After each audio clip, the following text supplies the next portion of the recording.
Dans cette vidéo, aujourd'hui, je vais vous parler de spiritualité, enfin d'une vision plus spirituelle de l'environnement dans lequel on se trouve et de la partie du cycle dans laquelle on se trouve. Alors évidemment, quand on parle de spiritualité, il y en a qui vont tout de suite se dire « Ok, un Gugus en robe safran, en train de prier au sommet d'une montagne, en se disant « Namasté, tout va bien se passer, cuit les petits oiseaux ». Alors, vous allez voir que je suis pas vraiment tout à fait dans cette ligne. Non, j'essaie de dézoomer un maximum, et aujourd'hui, j'ai envie de vous dire, oui, on est dans une guerre spirituelle qui se manifeste dans la matière de différentes façons, et dans la matière, c'est ce qu'on observe autour de nous. Alors c'est la guerre entre les nations, on est aujourd'hui au bord potentiellement d'une troisième guerre mondiale, on l'a jamais été aussi proche, on va dire, ça ne veut pas dire que ça va se passer, mais rien que le fait que nos dirigeants puissent l'envisager révèle déjà beaucoup de choses sur l'époque dans laquelle on évolue aujourd'hui. Il y a quelques dizaines d'années, ça aurait pu être du ressort du fantasme, mais les dirigeants de l'époque avaient peut-être encore en tête les affres de la Seconde Guerre mondiale et ils envisageaient pas cette option comme quelque chose de possible, parce que personne ne pourra gagner. Aujourd'hui, on se dit peut-être qu'effectivement, il pourrait y avoir des vainqueurs et des vaincus. Je ne suis pas persuadé que même en étant une élite disposant de milliards, vivre caché sous terre à plusieurs centaines de mètres sous la surface de la croûte terrestre pendant plusieurs années pour éviter les radiations nucléaires soit vraiment, on va dire, la meilleure option qui soit aujourd'hui à mettre sur la table. Bref, ceci étant dit, l'homme n'évoluant pas, on n'a que les technologies qui évoluent, et puis voilà, on a des gamins qui jouent avec des outils qui les dépassent. Bref. Donc aujourd'hui, cette guerre spirituelle elle se manifeste dans la matière de différentes façons, guerre potentielle entre les nations, alors guerre potentielle nucléaire, mais guerre tout court déjà, on voit bien les conflits un peu partout, guerre au sein des zones économiques et des nations, avec des sociétés qui sont de plus en plus fracturées. Alors comme disait une élite du passé, le peuple, il faut bien l'agiter avant de s'en servir. Eh ben, ça marche bien, on peut pas dire le contraire, et puis on a une guerre même vis-à-vis du genre humain, dont j'ai déjà parlé, pas revenir là-dessus 50 000 fois, mais quand même, c'est toujours intéressant de le noter. On a les événements de 2020, voilà, et puis tout ce qui s'en est suivi par la suite. Donc bref, on est en fin de cycle. Alors ça, c'était déjà mentionné dans les textes sacrés des différentes cultures de l'humanité. Il n'y a rien, finalement, de neuf sous le soleil. Certaines même nous disaient qu'il y avait des civilisations anciennes qui avaient atteint un haut degré de développement et qui se sont fracassées gentiment, comme nous, on est en train de le faire potentiellement. Alors, encore une fois, quand on a une conception cyclique du temps comme moi, on n'est pas surpris. Voilà. Puis quand on lit effectivement les textes, eh bien, on peut pas dire qu'on n'avait pas été prévenu. Mais bon, c'est comme ça. Alors, aujourd'hui, il faut bien se rendre compte qu'on a deux conceptions du monde qui se heurtent. On a une conception du monde qui est liée au matérialisme scientifique, qui s'est essentiellement développé pendant les révolutions industrielles au cours du XVIIIe siècle, et ensuite au XIXe siècle, avec le positivisme. Et puis on arrive au bout aujourd'hui, on voit bien que les promesses scientifiques, elles ne sont pas tout à fait tenues, puis surtout l'homme étant ce qu'il est, on a bien vu notamment, encore une fois, avec ce petit caillou blanc constitué par la période des années 2020-2024, que même la science, et notamment la science médicale, peut être à un moment donné utilisée, pervertie, pour l'intérêt de quelques-uns. Bref, on a des avancées scientifiques, attention, qui nous disent qu'effectivement, cette conception matérialiste de l'univers et du monde, eh bien, elle est erronée. Alors, les dogmes étant ce qu'ils sont, ils ont la vie dure, eh bien, ils continuent à se propager, et avant qu'il y ait un véritable changement de paradigme, eh bien, ça prend du temps, les gens qui poussent ça sont moqués, sont vilipendés, bref, c'est comme ça. Et puis il y en a, comme je le dis, qui en tirent profit. Il y a toute une frange, on va dire, qui tire profit de ces anciens dogmes matérialistes, parce que les promesses de la science, le transhumanisme, etc., le profit à tout craint, les ressources illimitées, et ça les arrange. Voilà. Alors, on a les tenants du profit à tout craint, comme je dis, puis on a effectivement, lorsque l'on prend le film Matrix, on a, pas les Messieurs Smith, mais bon, tous les PNJ, tous les personnages non joueurs, les portails organiques là qui se baladent, pour qui la vie se résume à manger, procréer et puis déféquer, grosso modo, puis entre les deux il se passe pas grand chose. Et donc, eux, ils vont se défendre, becs et ongles, pour que la matrice reste en place, parce que ça les arrange, parce qu'ils connaissent que ça, et puis ils ont peur, effectivement, d'être plongés dans un univers eh bien, qui ne connaissent pas. Voilà, donc comme ça, bah, ils suivent le mouvement. Donc ils sont en mode, on va dire, je déconnecte là-haut et je suis le mouvement. Alors, et donc, il y a une grande inertie. Il y a une grande inertie des dogmes et des systèmes. Comme je le dis, cette conception matérialiste de l'univers, de l'homme, etc., elle tend à disparaître au profit d'une conception plus traditionnelle qui, elle, refait surface. Alors, la conception traditionnelle, attention, il faudrait s'entendre sur le mot « tradition », il y a évidemment des différences, des nuances entre les cultures, des traces qu'on retrouve à travers les religions, etc., mais grosso modo, on arrive à dégager quelques éléments sur lesquels on se met d'accord. Voilà. Et donc, tout ça pour dire que avant que ces dogmes disparaissent, eh bien, ça prend du temps. Alors, j'en veux pour preuve une anecdote qui m'est arrivée il y a quelques années par rapport à mon fils, qui se trouvait en classe de bio, et leur prof, à l'époque, leur fait tout un laïus sur la physiologie de l'entraînement. Alors, c'était évidemment du gâteau, parce qu'il m'en parle après, et je lui dis, bah oui, mais bon, tout ce qu'il t'a raconté, c'est faux. Alors, c'est faux. Oui et non, c'est-à-dire ça n'est plus d'actualité. Maintenant, on a fait des recherches qui ont montré que tout ça, bah, c'était plus valable, c'était plus valide. Il me dit, ah oui, mais je dis, bah tu devrais en parler à ton prof. Il dit, bah oui, mais je peux pas, machin, parce que... Je dis, bah tiens, donc je lui ai filé mon bouquin, Cardio Force, sorti en 2010 ou 2011, dans lequel, effectivement, je reformulais les choses grâce à des études scientifiques valables qui montraient qu'effectivement, la notion d'endurance... la zone de brûlage de graisse, vous savez, tout ça, il fallait tout remettre d'aplat, et notamment avec l'entraînement à haute intensité. Bref, je lui donne le bouquin, ces études scientifiques sont répertoriées dedans, c'est très facile à vérifier, et donc il va voir son prof, il lui dit, bah voilà, mon père, machin, écrit des livres et tout, et donc il file ça, il lui donne le livre, et le prof lui dit, oui, effectivement, t'as raison, le problème, eh bien, c'est que je suis obligé de suivre le programme. Voilà, donc on en est là. Donc mon bouquin date de 2010-2011, je citais des études qui dataient des années 90, entre autres, il y en avait d'autres aussi, mais on va dire des années 90, et là on était grosso modo, bah, c'était avant le Coco Circus, genre 2017-2018, dans ces eaux-là, de mémoire.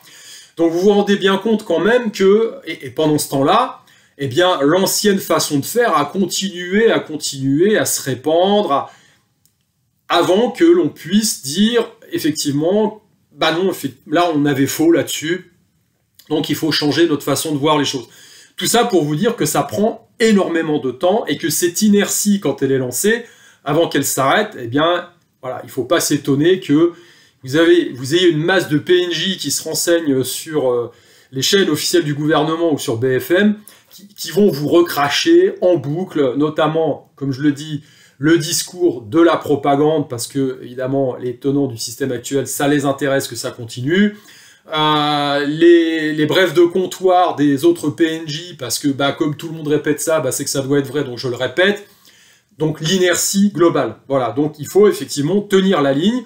Quand on a cette conception plus juste, en fait, des choses, eh bien, il faut rester ancré envers et contre tous avant que ce changement de paradigme s'opère définitivement et que la nouvelle façon de faire soit adoptée. Alors, la nouvelle façon de faire, en l'occurrence, c'est cette nouvelle conception du monde, plus traditionnelle. C'est pas quelque chose de nouveau. C'est quelque chose qui tend à revenir, voilà, par la grande porte, mais progressivement. Voilà, ça prend du temps. Et pourquoi? Eh bien, parce qu'il y a eu des avancées scientifiques qui militent en ce sens. Donc, j'y reviendrai, juste derrière. Aujourd'hui, on a la majorité des dogmes du matérialisme scientifique qui sont démontés par les progrès de la science elle-même, et notamment de la physique. Voilà. Et donc, on a certains dogmes qui sont devenus, encore une fois, de la pensée magique, qui était à la base un postulat de départ, une option envisageable, et ensuite c'est rentré dans les mœurs, c'est devenu écrit dans le marbre, en fait, c'est comme ça, voilà. Aujourd'hui, c'est mis à mal. C'est mis à mal, notamment par les progrès de la physique quantique, et on rejoint, donc cette nouvelle science rejoint ce que l'on savait dans les traditions, dans la tradition, ce que j'appelle la tradition fondamentale, qui s'est dispatchée à travers toutes les cultures, cette tradition essentielle, le noyau, on va dire, au-delà des petites différences, mais elle revient, tout simplement, parce qu'elle tend à être validée par les travaux récents. Alors, qu'est-ce qu'on a dans ces dogmes scientifiques qui aujourd'hui ne sont plus d'actualité, qui commencent à être déboulonnés? On a la théorie du Big Bang, par exemple. Alors tout ça, ça a des implications directes. C'est important ce que je dis parce que ça a des implications directes sur notre conception du monde, sur la conception du monde de certaines personnes, notamment des élites aujourd'hui, qui nous emmènent dans cette fin de cycle. Tout est lié. Hein.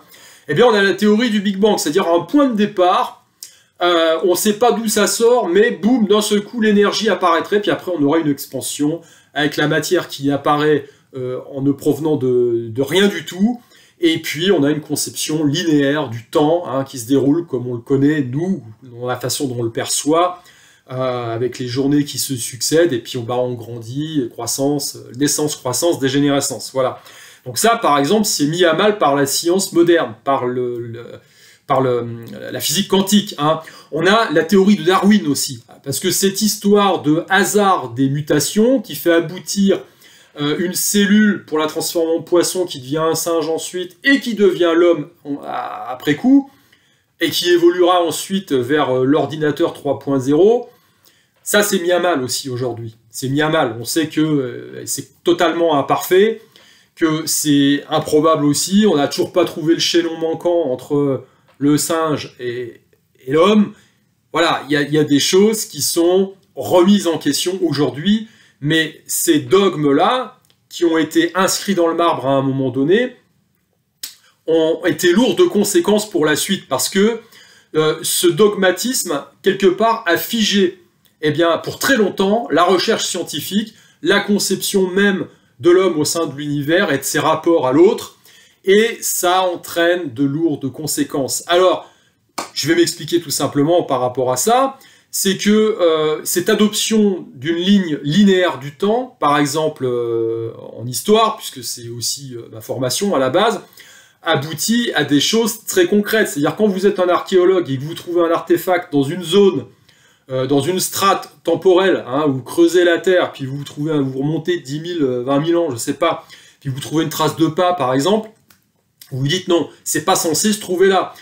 Donc pour le coup, avec le darwinisme, avec cette ligne du temps qui est linéaire, cette conception de l'évolution finalement de l'homme, on en arrive à se dire, comme nous on est au sommet de l'évolution aujourd'hui, même d'un point de vue technologique, on ne peut pas trouver certaines choses, c'est ce qui pose problème par exemple par rapport aux pyramides, hein, c'est-à-dire que elles ont été censées produites par des types qui gravaient la pierre avec du silex, des trucs en cuivre et puis des morceaux de pierre, quoi, voilà. Et ils étaient vêtus de peau de bête à l'époque, hein, voilà. Donc on se rend bien compte, quand on met ça au regard des capacités technologiques aujourd'hui, que ça ne tient pas la route, parce qu'on est incapable de reproduire exactement la même chose, surtout avec un tel niveau de précision. Et donc du coup, on va tordre tout simplement la science, on va tordre l'histoire, on va tordre ce que l'on est capable de découvrir, en se disant, c'est pas censé être là. Donc, il y a une autocensure qui s'opère, forcément. C'est-à-dire, pour reprendre l'exemple de mon archéologue, le type, il va mettre tout ça dans une caisse. Pourquoi? Parce qu'il se dit, si je balance ça, déjà, je vais être la risée de toute la communauté scientifique, ça va pas être bon. En plus, on va m'enlever mes crédits. Merde, plus de pognon. Donc, on met ça dans une caisse, hop, dans un musée, et puis voilà. Puis après, on va essayer de tourner autour du pot pour arranger le machin. Et donc, aujourd'hui, on voit bien que ça, c'est mis à mal. C'est-à-dire que on sent qu'il y a des coups de butoir quand même qui ébranlent l'édifice. Pourquoi? J'en veux pour preuve Göbekli Tepe en Turquie, où même les archéologues et les historiens officiels disent ce truc-là, il a 10 ou 12 000 ans. Donc là, ça chamboule complètement, effectivement, notre ligne du temps et la théorie de l'évolution humaine. Hein. Et eux-mêmes reconnaissent que, donc ça, c'est des petits marqueurs qui montrent que l'édifice scientifique matérialiste, comme on l'a connu, commence à se fissurer. Voilà, peut-être qu'on va s'ouvrir à nouveau à d'autres possibles, et ça serait intéressant. Hein, voilà.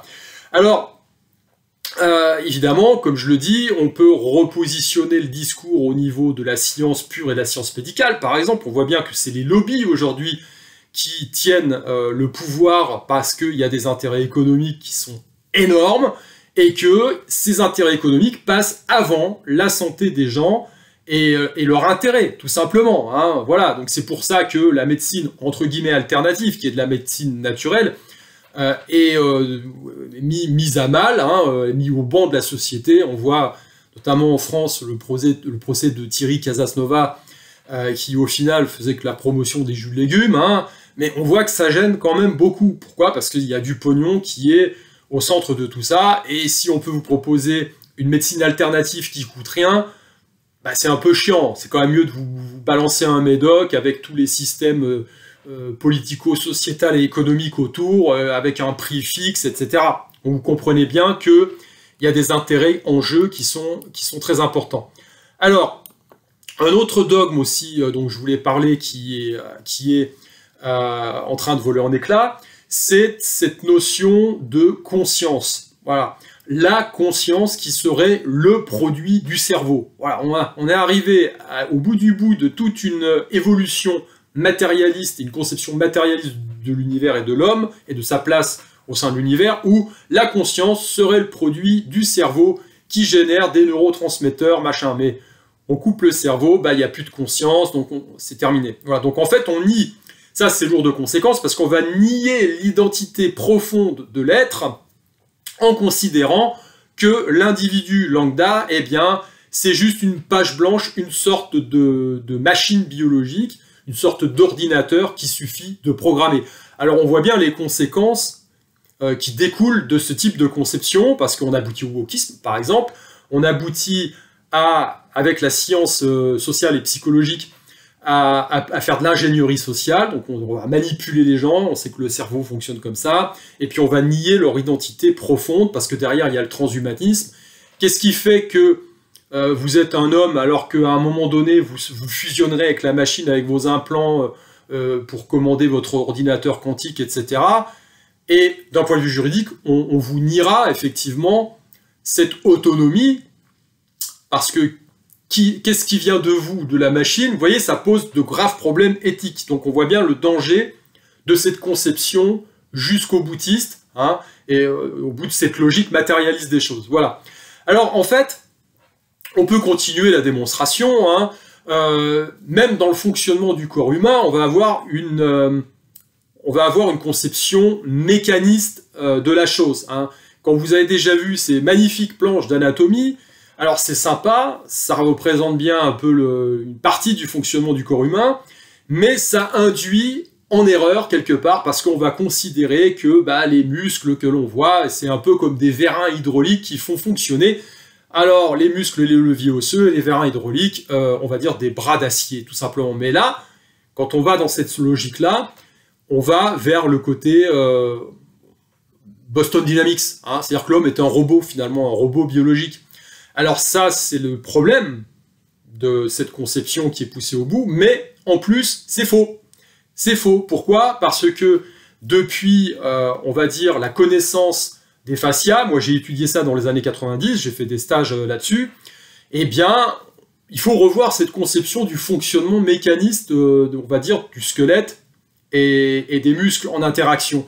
Pourquoi? Parce que on a découvert, eh bien, ces fibres et ces ligaments, hein, cette substance qui constitue une sorte de toile d'araignée fibreuse qui recouvre tout l'organisme et qui lie entre elles toutes les parties de l'organisme.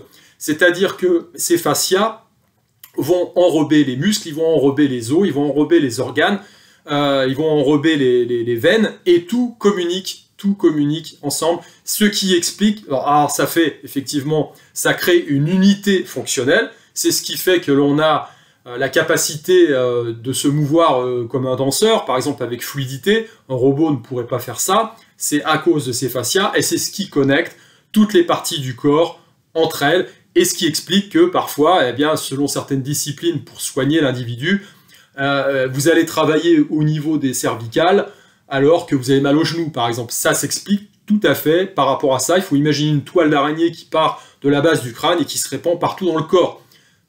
Voilà. Donc on est loin, encore une fois, du côté mécaniste où j'ai un problème au biceps, je répare le biceps, et puis tout va bien. Non, peut-être que votre problème, par résonance, il vient d'ailleurs et d'autre part de votre corps. Donc vous voyez que ces conceptions-là sont lourdes de conséquences par rapport à la vision qu'on a du monde et à ce qu'on aboutit finalement. Voilà. Alors la conception traditionnelle, elle est évidemment différente. Alors j'en ai parlé dans mon dernier bouquin, Le guerrier éternel, puisque encore une fois, tout découle de ça. Hein.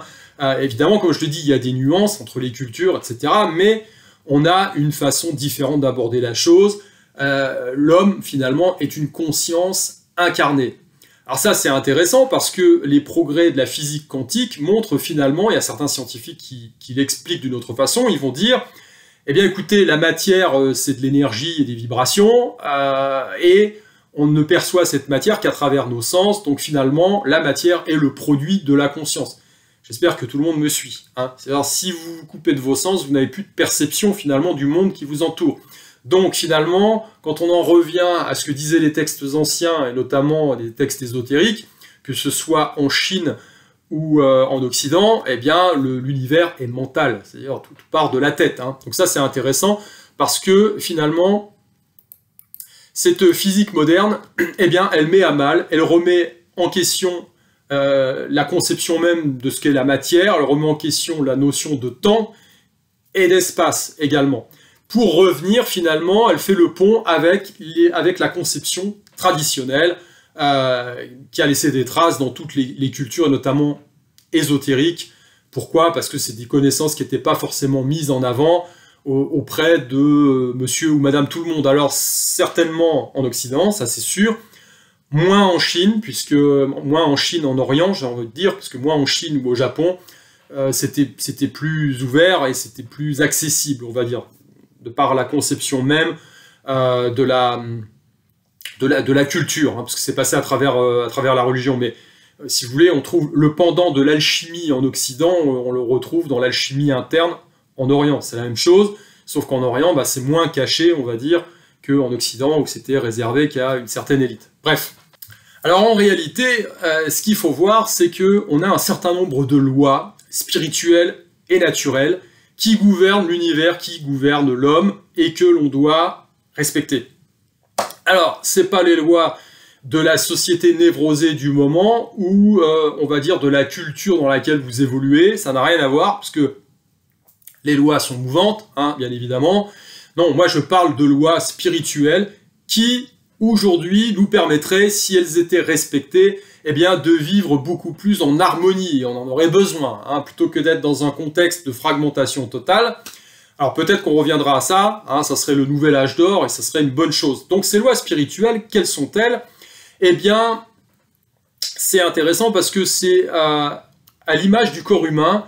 Alors moi, mon expérimentation, eh bien, elle passe à travers mes recherches personnelles, hein, bien évidemment, que ce soit à travers les textes ou à travers l'expérimentation, et notamment à travers les arts martiaux, et la connaissance du fonctionnement du corps humain, parce que d'un point de vue, on va dire, avec la loi de correspondance, dont je parlerai tout à l'heure, pour moi, par exemple, le sport est un accélérateur de particules, enfin, le travail sur le physique est un accélérateur de particules qui permet, en concentrant les situations, de comprendre et d'extrapoler. Quand je comprends comment fonctionne ma psyché, comment fonctionne mon corps, je vais comprendre comment fonctionne la société, comment fonctionne le monde. Voilà. Et donc, on en tire et on valide finalement certaines lois qui nous ont déjà été révélées, hein, à travers les textes. J'invente rien du tout, je ne suis pas l'auteur de ça. Je ne fais que mettre en avant et essayer de décrypter pour rendre l'accès un peu plus facile. Alors, on a la première loi qui est la loi de l'interconnexion. Voilà, on ne fait qu'un, finalement, tout est connecté, c'est-à-dire dans votre corps, pour reprendre cet exemple des fascias dont j'ai parlé il y a 2 minutes, eh bien, il n'y a pas de choses ou d'éléments isolés. Tout fonctionne en interconnexion. C'est la même chose dans une société. Vous pouvez être avocat, ingénieur, tout ce que vous voulez, et regarder de haut les boueurs qui viennent débarrasser votre merde le matin. Si vous le snobez trop et qu'il ne débarrasse pas, eh bien, vous allez vous retrouver dans votre propre caca. Et puis vous allez développer une maladie parce qu'il y a les hépatites qui vont arriver, etc. Donc vous avez besoin de lui, lui a besoin de vous également. Donc ça c'est le corps social, donc on est tous interconnectés. Pour reprendre cet exemple de guerre nucléaire que certains envisagent même aujourd'hui, hein, alors que bon, je ne suis pas persuadé qu'il survivrait à une bonne baffe déjà, c'est la même chose. Je ne suis pas persuadé qu'en vivant plusieurs centaines de mètres sous terre pendant des dizaines d'années pour éviter, on va dire, les radiations nucléaires, sans voir le soleil, etc., ça soit une très très bonne option pour les vainqueurs. Il n'y a pas de vainqueurs dans ces cas-là. on est tous niqués, j'ai envie de dire. Hein. Donc, il faut prendre conscience à un moment donné que de la même façon qu'à l'intérieur de votre corps, tout est lié, et que vous puissiez même prendre conscience qu'un bobo ici, eh bien, il est généré à l'épaule, peut-être, hein, et que même à travers un bobo physique, eh bien, il y a aussi du sens derrière ça. Hein. Quand vous avez mal au dos, c'est peut-être que vous en avez plein le dos, il faut peut-être chercher la cause dans votre vie, plutôt que dans un exercice physique mal réalisé, je ne sais pas, hein, il faut explorer aussi de ce côté-là. Eh bien, le corps social et le corps mondial est constitué de la même façon qu'on est en interconnexion avec la nature.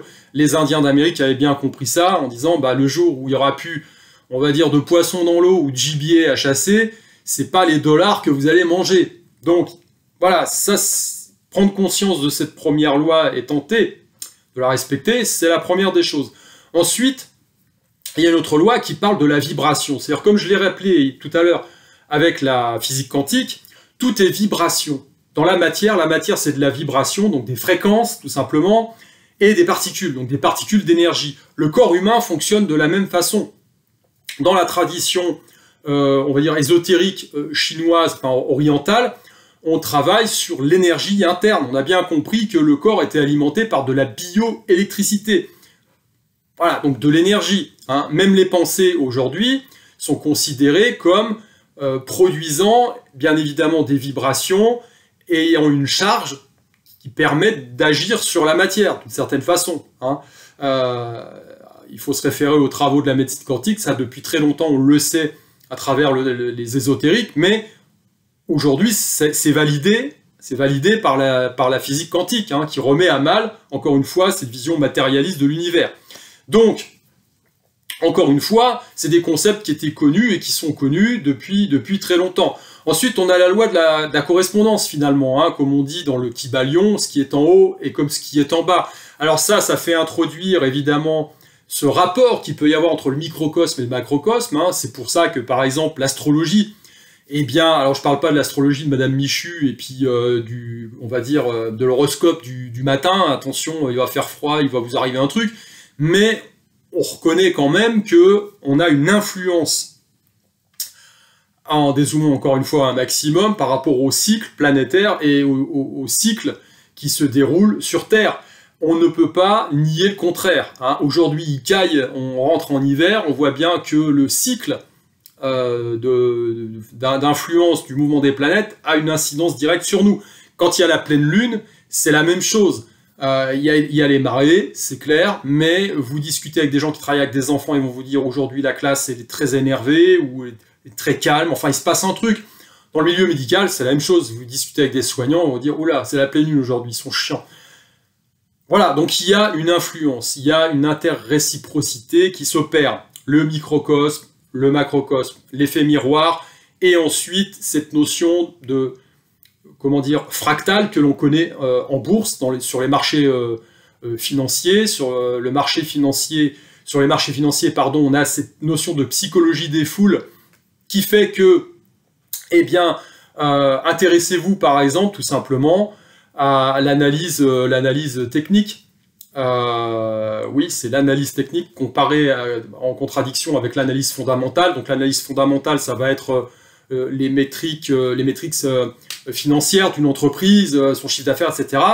Et l'analyse technique, c'est la forme, on va dire, que prennent les prix sous forme de courbes dans différentes échelles de temps. Et ça, c'est fonction de la perception des gens qui interviennent sur les marchés. En clair, oh, ça monte, il faut que j'achète. Donc, ça crée une courbe particulière. Et là, oh, ça commence à vendre, ça chute, il faut que je m'en débarrasse. Donc, c'est que de la psychologie. Voilà. Alors, il n'y a pas de choses, on va dire, très rationnelles là-dedans, mais c'est comme ça. Et quand on travaille sur cette analyse, on voit qu'il y a des patterns, donc des dessins qui nous révèlent bien certains enseignements.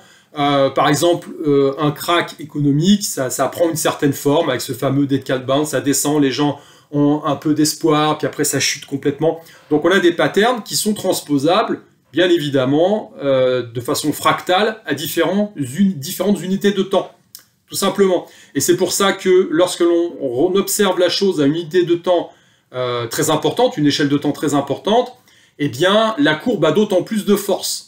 Voilà. C'est-à-dire que si vous êtes dans une dynamique, on va dire, d'expansion, avant que ça se retourne, il y a des signes avant-coureurs qui se manifestent dans des unités de temps inférieures, qui nous disent « Oh, attention, peut-être que la courbe et la dynamique globale est en train de changer. » Donc, on est alerté. Donc, il faut capter ces signes-là.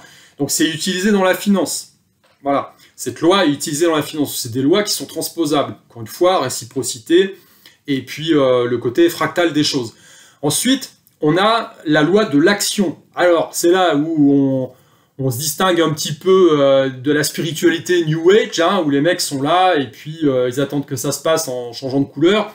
Si je veux devenir un bon combattant, j'ai besoin, effectivement, de me vider l'esprit, etc., de faire une recherche, encore une fois, spirituelle, mais il y a une dimension très pragmatique derrière, hein, et aussi de mouiller la chemise, de mouiller le short, de mouiller le kimono, de mouiller les gants de frappe. Il n'y a pas d'autre option.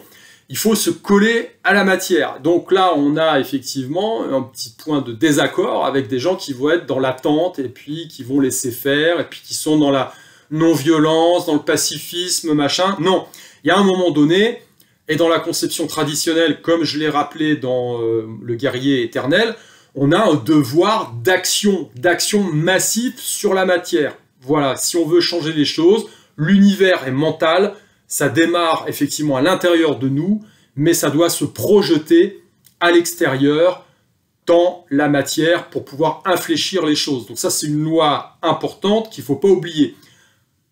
Une conséquence de cette loi, c'est la loi du karma, la fameuse loi du karma, ou la loi enfin, on est dans un univers causal, en fait. Vous faites quelque chose, ça a des incidences. Voilà. Et comme on est interconnecté, même la moindre petite chose peut entraîner, hein, comme le battement d'aile d'un papillon à l'autre bout de la Terre, peut entraîner un tsunami. Enfin, vous connaissez l'histoire de l'autre côté du globe, par exemple. Donc, on a cette notion-là, cette notion de responsabilité qui vient à travers cette histoire de karma matérialisée dans un univers causal. Voilà, donc ça, c'est une loi qui est importante. C'est pour cette raison que, comme je l'ai déjà expliqué dans une vidéo, certaines élites ont besoin de votre consentement. Parce qu'ils savent très bien que si vous forcez trop la main et que c'est trop visible, à un moment donné, ils peuvent se prendre une porte de saloon dans la tronche. Voilà. Et à contrario, nous devons prendre conscience de notre puissance personnelle qui est immense. C'est-à-dire qu'à titre individuel, si on ne donnait pas notre consentement, on reste indéboulonnable sur nos positions, eh bien, on n'en serait pas là aujourd'hui, parce que de la même façon, encore une fois, en faisant ce lien avec cette loi du côté fractal des choses, quand on observe comment ça se passe dans nos vies, à un moment donné, vous avez merdé, tout simplement, et puis vous dites, vous rebouclez le film, et vous vous dites, comment j'aurais pu éviter ça? Eh bien, vous vous rendez compte qu'à certains moments, en remontant dans l'histoire, vous aviez un point d'inflexion. Vous avez eu plusieurs points d'inflexion où vous auriez pu bifurquer, où votre intuition vous a dit bifurque. Et puis on a été lâche, feignant, on n'a pas voulu le faire.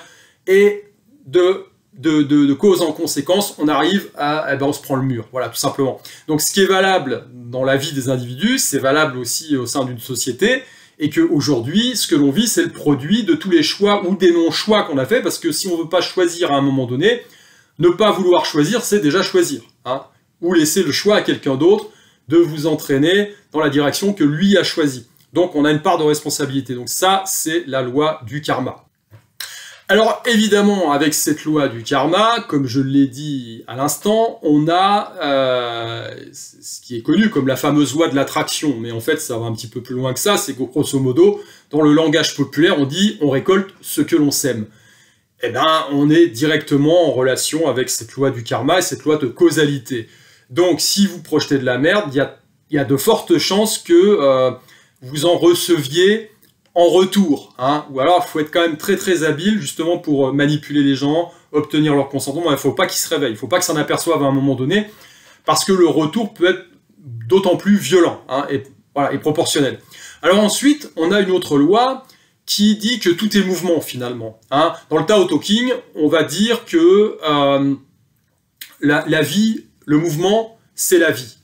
Et que si vous êtes dans l'immobilisme, eh bien, vous êtes mort. Quand on voit une branche d'arbre pour laquelle, qui bouge avec le vent et où il y a de la sève à l'intérieur, eh bien, elle est en mouvement, elle vit, elle vibre, elle est fluide. Une branche d'arbre qui est desséchée, elle est morte, elle casse, tout simplement. Et donc, l'énergie qui nous anime, qui anime le monde et l'univers, est en perpétuelle transmutation. Ça veut dire que, eh bien, on est créateur, finalement, de nos vies, et qu'on a la capacité d'infléchir toujours le cours des événements, parce que cette énergie, elle n'est pas figée. Maintenant, il faut une grosse force de caractère, bien évidemment, il faut avoir l'intention, il faut avoir la concentration nécessaire et la qualité de concentration, l'abnégation aussi, pour pouvoir amener à terme n'importe quel projet.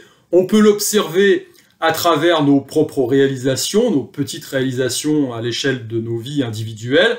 C'est valable, encore une fois, avec ce côté fractal à plus grande échelle, tout simplement. Et donc, il faut garder confiance dans cette capacité de l'univers à se retransformer et à bifurquer. Donc, il n'y a jamais rien, finalement, de prédéterminé totalement. Attention, totalement. Maintenant, la nature humaine étant ce qu'elle est, on voit bien quand même que les gens sont très feignants. Voilà, le karma collectif, quelque part, est souvent scellé parce que la masse a décidé, ou n'a pas décidé, enfin, elle s'est laissée porter. Il ne faut jamais oublier que l'histoire, même dans la matière telle qu'on la connaît, elle est toujours faite par des minorités qui sont, on va dire, soudées par la même volonté d'agir. Alors, elles ont une vision, comme un champion. Pour être champion du monde d'une discipline, il faut avoir une vision. Pour être un chef d'entreprise, pour créer, sortir quelque chose de soi, il faut avoir une vision. Et ensuite, il faut avoir les couilles, le courage, l'énergie de porter sa vision jusque dans la concrétisation matérielle des choses. Voilà. Il y a peu de gens, finalement, qui ont cette volonté, et surtout sur la distance. Parce que, voilà, le monde étant ce qu'il est, on doit lutter, on doit se positionner, on doit se réajuster, faire évoluer cette énergie, pour aboutir à ce que l'on voulait vraiment, contre tout, enfin, face à tous les défis qu'il y a eu à relever, L'autre loi qui est importante à être notée, c'est la loi de la polarité. Alors, si je fais un parallèle avec les arts martiaux, c'est le fameux yin et yang, vous savez, le côté positif, le côté négatif. Lorsque l'on fait un combat, par exemple, on va osciller très souvent entre ces deux polarités. Il y a une discipline, un style d'arts martiaux, un style de karaté qui s'appelle le Goju Ryu. La traduction littérale, c'est force et souplesse. Go, force, Ju, souplesse. Ça veut dire quoi? Ça veut dire que, eh bien, il y a des moments où il faut être dur, il y a des moments où il faut être souple. Je vous invite à revisionner ce fameux combat de Bruce Lee. Il me semble que c'était dans La Fureur du Dragon contre Chuck Norris dans le Colisée à Rome, où on nous montre concrètement, techniquement, comment ça se présente, ce switch qui peut s'opérer à un moment donné, et cette capacité à respecter la loi des polarités. Bruce Lee commence à combattre Chuck Norris, qui fait 10 kilos de plus, ils ont le même niveau technique, les deux commencent à se rentrer dans l'art comme des bourrins, et à un moment donné, Bruce Lee s'aperçoit qu'il n'aura pas le dessus sur son adversaire. Qu'est-ce qu'il fait? Il y a un chat qui passe à ce moment-là, puis qui commence à s'étirer, etc. Bruce Lee décide de faire la même chose, il se décontracte, il commence à bouger, à devenir très très fluide, et là, le combat change entre les deux adversaires. Chuck Norris continue à être le bourrin de base et y aller en force, il fait ce qu'il sait faire. Bruce Lee, lui, change de tout au tout, il devient hyper fluide et il va jouer un peu à la Mohamed Ali, piquer, ressortir, frapper, ressortir. Donc ça, c'est la souplesse, c'est le côté féminin. Le côté féminin, il va s'appliquer aussi, alors là, on est toujours dans l'esprit guerrier, hein, et ma démonstration à travers le combat de Bruce Lee et de Chuck Norris, il va s'appliquer aussi dans le côté intuitif des choses. Les femmes sont réputées pour avoir un côté très intuitif. L'intuition, c'est ce qui va nous permettre, nous, en tant que guerriers masculins, voilà, on y va comme des bourrins, de vaincre. Pourquoi? Parce que on va, à un moment donné, faire le geste juste à l'instant T idéal. Et que, alors dans la vie, vous allez me dire, oui, on peut aussi se passer de ça, et puis y aller comme une brute. Bah oui, peut-être que Chuck Norris aurait gagné finalement ce combat contre Bruce Lee à un moment donné, même si l'autre était devenu plus fluide. Ça, on peut pas avoir tous les tenants et les aboutissants, hein, c'est comme ça. Il y a une part de mystère, mais on va dire que Bruce Lee, dans ce cadre-là, s'octroyait une chance supplémentaire de vaincre, puisque de toute façon, il était dans une impasse en n'utilisant que la force brute. Donc, c'est ce côté intuitif des choses qui est développé à travers des activités comme la méditation, par exemple, la prière peut en être une autre, ou alors la pratique des arts est super importante. Elle est révélée dans les textes anciens, dans l'entraînement des guerriers de l'ancien temps, que ce soit, on va dire, en Occident ou en Orient, c'est la même chose. On passe du chevalier médiéval à Miyamoto Musashi, le samouraï, eh bien, on va travailler les arts, la poésie, le dessin, la musique, le théâtre, par exemple. Voilà, parce que ça va enrichir le côté intuitif des choses et on en a besoin pour comprendre, encore une fois, cette matrice sensible qui est l'univers dans lequel on évolue pour pouvoir, eh bien, se mouvoir du mieux qu'on peut. Alors, on a introduit également une autre loi qui est celle que j'évoque régulièrement, qui est celle des cycles, tout simplement, et ça induit une forme de rythme. Voilà. Dans l'univers, tout est rythme. Si je reprends l'histoire du combat, le combat, c'est pareil, c'est rythmé. Il y a des phases d'accélération, des phases d'apaisement relatif, des phases où on travaille en force, des phases où on travaille plus en souplesse. Tout ça, c'est rythmé. Et les rythmes sont partout. C'est ce qui dirige le monde. C'est la capacité, pour les individus qui s'en sortent le mieux, à capter cette rythmicité, à capter ces cycles, à savoir dans quelle partie du cycle il se trouve, et plutôt que de s'opposer au cycle, eh bien, s'adapter et aller avec. Je pense qu'un marin qui est sur un bateau, eh bien, et notamment plus traditionnel encore, hein, à l'époque de la voile et tout ça, il devait s'adapter à ces cycles, il devait s'adapter au cycle naturel parce qu'il n'a pas le choix, parce qu'on ne peut pas lutter dans un milieu naturel contre les forces de la nature si on y va comme une brute. Voilà. Donc cette loi, elle est importante également. Toutes ces lois qui sont dont je parle aujourd'hui, que je mets en avant, sont interconnectées. Elles forment un tout et il faut pouvoir les respecter. Et là, je vais peut-être en mentionner encore une. Eh bien, c'est l'attitude que l'on peut avoir. C'est l'attitude face aux défis. À partir du moment, et j'en reviens au début de mon exposé, où on considère que l'univers est mental. Alors ça, c'est une phrase d'un livre ésotérique chinois, par exemple, hein, mais on retrouve la même chose en Occident. Encore une fois, je le dis, c'est une tradition fondamentale d'origine qui a essaimé un peu partout. On retrouve voilà, les mêmes racines. Hein. Et bien, à partir du moment où on considère que l'univers est mental, donc il prend, comment dire, naissance à l'intérieur de nous, dans notre mental, la façon dont on perçoit les événements, ce qui va compter essentiellement, c'est la façon dont justement on perçoit l'événement plus que l'événement lui-même. Et on voit bien dans l'histoire qu'il y a des gens qui ont, on va dire, un point de rupture beaucoup plus faible que d'autres. Il y en a qui sont capables de résister à la torture alors que d'autres, en voyant une goutte de sang, ils vont s'effondrer, ils vont vendre père et mère.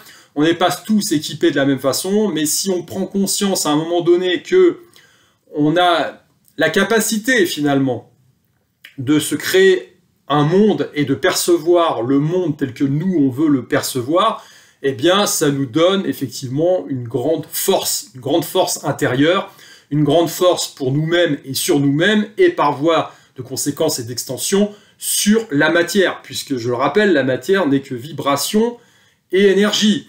Donc, vous voyez un petit peu comme tout est lié. Donc, j'ai envie de vous dire aujourd'hui, restons positifs parce que quelque part, tout ce qui se passe aujourd'hui, eh bien, c'est encore une fois une grande pièce de théâtre qui peut être très dramatique. J'en ai bien conscience, mais au final, on est sur Terre pour faire une expérience, pour faire l'expérience de tout ça. Si on a décidé de s'incarner aujourd'hui, ça c'est ma conception perso, hein, je ne suis plus dans le cadre de la physique quantique, c'est qu'à mon sens, il y a une raison. Voilà, si je suis là aujourd'hui pour délivrer ce message, peut-être que ça créera quelques graines ou ça confirmera chez certains des choses qu'il aura expérimenté lui-même ou qu'il aura lu ailleurs, et plus on répand ce message, plus le nombre de gens qui sont à même de respecter, de reconnaître ces lois spirituelles, naturelles et universelles, eh bien, seront à même de les respecter, et puis par l'agrégat de chacun, on changera véritablement de paradigme. Hein. Voilà, c'est-à-dire qu'on pourra infléchir quelque part le karma collectif. C'est-à-dire qu'une fois qu'on sera bien effondré, on pourra repartir réellement sur un nouvel âge d'or. Hein. Vishnu se réincarnera à nouveau, fera le ménage, hein, et puis on repartira de plus belle pour de nombreuses et belles années. Hein. Mais bon, je pense que ça commence dès maintenant, dès à présent. Voilà. Il faut reprendre confiance en sa puissance personnelle. Voilà, sur ce les amis, je vous souhaite un excellent week-end, je vous dis à plus.